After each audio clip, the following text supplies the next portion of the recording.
बोलो वृंदावन धाम की जय। तो कभी वृंदावन आते हो आप, कोई बहुत भाई बहुत आते हैं, तो इसको नॉर्मल जमीन मत समझना, नहीं तो इसकी वो चीज दिव्य चीज को प्राप्त नहीं करोगे।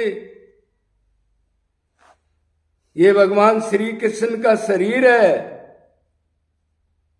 और बरसाना कलेजा है ये गैवर्वन। ये समझ के राधा का नाम पुकारोगे तो ये गंदगी भागेगी, आंसुओं से निकलेगी। अब उसका सवाल है, भक्ति में अनन्यता किसे कहते हैं? और अन्य में मन जाए तो क्या करें? लोग कहते हैं ना अनन्य भक्ति करो, भगवान ने भी कहा अनन्य भक्ति से मैं मिलता हूं। तो कह रहा अनन्यता क्या चीज है? ये थोड़ा ठीक से समझाओ। कोई कुछ कह देता है, कोई कुछ कह देता है, दिमाग में नहीं आई। तो भाई भक्ति का अनन्य भक्ति का मतलब है राधा कृष्ण और सीताराम जो एक ही हैं उन्हीं की भक्ति करना। और भक्ति किसने करनी है तो 1000 बार बताता हूं। मन को भक्ति करनी है, मन की भूख, मन की अटैचमेंट, मन का तड़फन, मन का अपनापन, ये निरंतर श्री कृष्ण राधा कृष्ण में रही। ये मोटी भाषा। अब आगे और थोड़ा देख लेते हैं। राधा कृष्ण की का मतलब क्या है? उसके गुण भी अंदर आ गए, रूप भी, लीला भी, धाम भी। और जो भगवत प्राप्त संत हैं जिसको गुरु कहते हैं, जिसने भगवान को प्राप्त करके आनंद की प्राप्ति कर ली, इतना परिवार है, इसमें मन घुमाओ, खूब घुमाओ, डरो मत। इससे आउट गया तो वो अनन्य नहीं रहा, वो अन्य का चिंतन करने लग गया। अनन्य माने अन्य ना हो। अन्य कौन है? देवता लोग हैं, संसार है, माता पिता है, और तमोगुणी रजोगुणी खान पान पदार्थ सब ये नशे पते अन्य है। ये हमारे देश में भक्ति तो बहुत हो रही है, लेकिन अनन्य भक्ति नहीं हो रही। साथ साथ देवी देवता की भक्ति भी, राधा कृष्ण की भी, और देवी देवताओं में भी नए देवी देवता कर दिए। ये पीछे ये भक्ति वो संतोषी माता की बहुत हो रही थी, वो कहां से आ गई? वेद शास्त्रों में तो नहीं है। तरह तरह के मतांतर बना दिए, भ्रमित है लोग। उनमें नहीं होना चाहिए किसी का भी। देखो अब और क्लियर समझते हैं मोटी अकल से। 4 एरिया है, 3 एरिया तो है दुखदाई, वो संसारिक एरिया है 3। एक तमोगुणी, एक रजोगुणी, एक सतोगुणी। मतलब तमोगुणी आदमी का संग करोगे या उससे प्यार करोगे, या तमोगुणी वस्तु से। आप कहोगे तमोगुणी वस्तु क्या है? अरे ये पिकनिक पार्टी, गलत खान पान, शराब, और ये किसी जीव को तंग करना, ये तमोगुणी समान भी होता है, तमोगुणी जीव भी होते हैं। दोनों में मन अगर लगा दिया तो उसका रिजल्ट है नरक मिलेगा। सीधा नरक। चल बेटा, अब दूसरी चीज आई है, थोड़ी सी ऊपर है लेकिन ये भी नश्वर है, रजोगुणी। रजोगुणी चीज में मन लगाओगे, रजोगुणी का मतलब जो पृथ्वी लोक में भोग चाहता हो, थोड़ा बहुत कभी धर्म कर्म भी कर लेता हो। हाँ। मतलब उस तमोगुणी से थोड़ा सा ऊपर है। हाँ। लेकिन भोग वो भी चाह रहा है। हाँ। भोग ये उसको कहते हैं रजोगुणी। रजोगुणी में दिमाग लगाओगे तो मृत लोक पर कोई जीव बन के आओगे कर्म के अनुसार। जरूरी नहीं आदमी बन जाओ, ना ना ना ना ना। आदमी का शरीर तो बड़े भाग मानुष तन पावा। ये बहन छोड़ देना। अगर ये एक चीज याद कर ले जीव, अरबों जन्मों तक भोगना पड़ेगा। जब शरीर मिलता है इसकी वैल्यू जान ले तो इसको ऐसे ना खोए वो। अरे कोई करोड़ों की चीज हो तो उसको तजूरी में रखता है ये दुष्ट, कई कमरों में छुपा करके, और उसका चिंतन भी करता है। ध्यान और घर में जाता है तो किसी को छोड़ के जाता है या और मजबूती करता है, लेकिन इस शरीर को खो रहा है, देव दुर्लभ तन को। देखो कितनी गद्दारी है। एक गाड़ी से प्यार करता है, अभी नई गाड़ी लिए, हाँ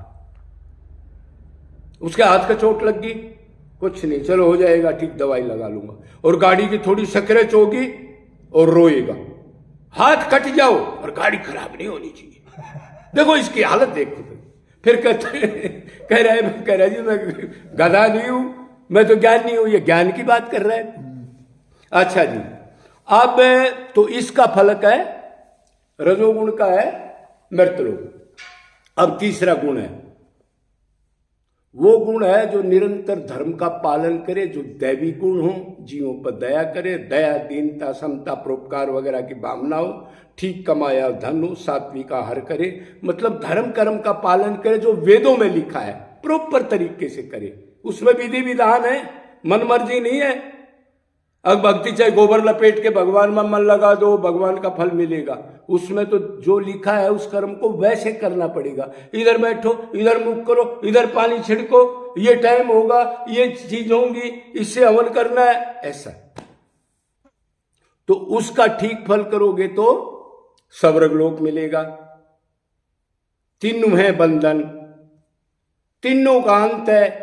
अंत होने वाली चीज आत्मा को सुख नहीं दे सकती, क्योंकि आत्मा तो नित्य चीज सुख देगी, छूटने वाली चीज दुख देगी, निरंतर भोगेगा। एक लड़का था वो मर गया, प्रारब्ध से मर गया तो क्या हो गया, अनंत बार तो मर लिए, उसका चिंतन कर रहा है। अब वो लड़का कहीं गधा बना तो गधा का बच्चा बनने के लिए तैयार बैठा है। कोई चीज छूटे नहीं तेरी, कोई मरे नहीं। अरे कमाल की बात है, डेली देखता है। तो ये हो गए, ये नश्वर है। ब्रह्मलोक तक का ये सुख की बात बता दी मैंने, क्यों ब्रह्मलोक तो पंच महाभूत का है, उधर सुख नहीं है, सारी चीज नश्वर, बदलने वाली, छूटने वाली है, तो उससे सुख आत्मा का तो मिलता नहीं। तो फिर एक भगवान ने कहा है, देवताओं की भक्ति करता है वो देव लोक में जाएगा, पितरों की भक्ति करता है पितरलोक में जाएगा, भूतों की भक्ति करना है भूतलोक में नरक में जाएगा। लेकिन जो मेरे से निरंतर प्यार करता है मन से, शरीर की पूजा पाठ नहीं, मन आउट होगा तो बार बार मन पर लेके आ रहा हूं मैं। क्या कारण है ये समझ में नहीं बैठ रही। बीमारी तभी मन की है। मन से रो के आप प्यार करोगे तो वो कह रहा है मैं अपने लोक ले जाऊंगा, और दोबारा ये गंदगी में नहीं आता, क्योंकि तू तो मेरा अंश है। ये तो दुखी होके शरीर मान के सुख ढूंढ रहा था, अब ज्ञान हो गया, मेरे से प्यार कर लिया, मैंने जेल से छुटवा दिया। जीव कितनी भक्ति करते जेल से नहीं छूट सकता। भगवान दया करता है, माया को कहता है ये बहुत गिड़गिड़ा रहा, रो रहा है, सिर्फ मेरे लिए, इसको छोड़ दे। माया कहती है ठीक है जी मैं छोड़ देती हूं। जीव की कोई ताकत नहीं, ये तो दया करता है वो। तो अन्य की भक्ति काम करेंगे तो 84 में चक्की पीसेंगे, इसी को अनन्यता कहते हैं। और एक सवाल आपका और था, अगर अन्य में मन जाए तो क्या करें? तो अन्य में मन जाए तो भगवान श्री कृष्ण को खड़ा कर दो आप, ठीक है। बस जो चीज में मन जाए, आपकी दुकान पर मन जा रहा है, दुकान पर श्री कृष्ण ने बंसी बजा के कर दो खड़ा, देखो फिर दुकान को करो चिंतन उसका। अरे ये ऐसा तरीका है, जहां भी मन जाए जाने दो इसको एक बार, हाँ जानना है। और उधर जहां भी जाए उसको खड़ा कर दो।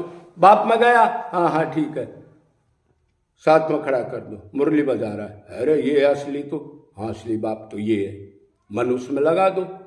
थोड़ी देर के लिए वो नकली बाप तो चला जाएगा, कि वो तो जाने वाला है, और ये सदा रहता है, इसमें मन बंधा रहेगा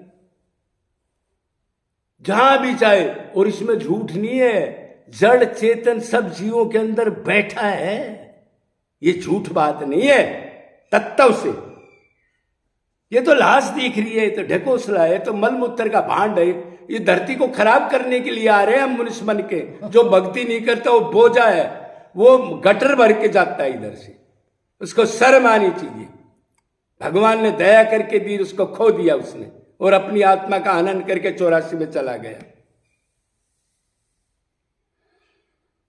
तो अन्य में मन जाए तो अपने को आत्मा समझो। संसार में दुख है, हम आत्मा है, हमारा माँ बाप, पति पत्नी, दुकान मकान सब श्री कृष्ण है, उधरी आनंद है। ऐसी चीज समझा के बार बार अभ्यास करो। मन हटाओ लगाओ, हटाओ लगाओ, फिर कुछ दिन के लिए निरंतर अभ्यास होगा, गैप नहीं देना। फिर कुछ दिन के बाद मन धीरे धीरे लगने लग जाएगा। फिर उसके लिए और रो, तड़फो, कब आए, कैसे आए, क्या करूं, क्या पता मेरा भी शरीर छूट जाए, मेरी बहुत कमी है, मैं पापी हूं, नीच हूं, दोषी हूं, मान के उसका नाम जप करो, पुकारो, उसका ध्यान रूप का करो, निरंतर करो। बस फिर आपकी अटैचमेंट हो जाएगी। शुरू शुरू में दिक्कत है, बाद में हटाने से भी नहीं हटेगा जी, क्यों? असली चीज वो है। ये असत्य माना हुआ है, इसको अज्ञान कहते हैं। अब बाप बेटा ये हमारा है ही नहीं, मान लिया हमने, क्यों? छूटने वाली चीज हमारी कैसे हो सकती है? और वो आएगा सत्य तो फिर वो हटेगा नहीं। इसलिए बोलो वृंदावन बिहारी लाल